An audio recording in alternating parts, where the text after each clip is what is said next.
Exercise. What pops up in your head when you hear the word exercise? Maybe you think of joy and relief or fit bodies. Maybe the opposite, tiresome and even exciting. It differs a lot from person to person, but if you do happen to have a negative attitude towards it, I can assure you that you are not alone feeling that way.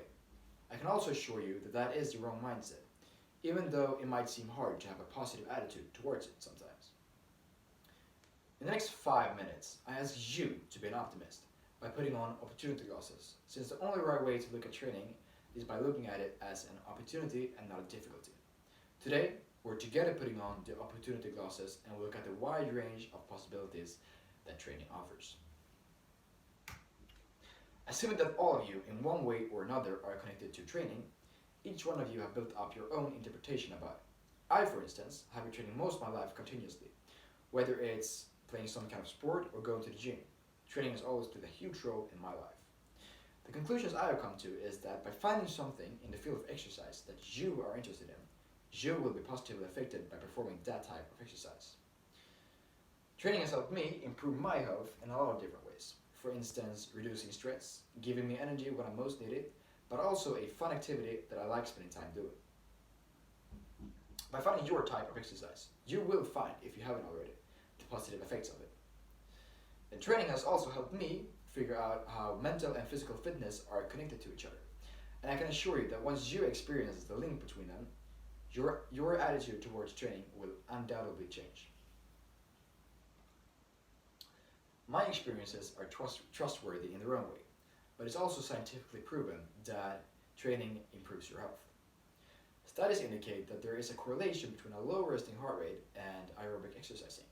So, what does this really tell you? What is the low resting heart rate, and is it good or bad for you? Well, according to Harvard Medical School, a low resting heart rate is affiliated with a better physical fitness, which further is associated with lower rates of cardiac events, like heart attacks. A higher resting heart rate, on the other hand, is affiliated with a lower physical fitness and thus higher the chances of getting a higher body weight, higher percent of body fat, and also higher levels of circulating blood fats. And to put this in a non-scientific language, instead of the famous quote, "no pain, no gain," it should be "gain to avoid pain." All of you have dreams. You study for days, weeks, months, years, maybe even decades. To do what? To one day change the world and to follow your dreams. What if you one day wake up with a chronic back pain and can't get out of bed to work towards your goals? This is actually very common for young people studying and working in offices all days. It's also proven that a person with a bad posture appears more insecure and sad than a person with a good posture. What if you, by time, start losing your posture to the point that you don't even feel secure with yourself? This would of course be devastating, but there are ways to avoid it.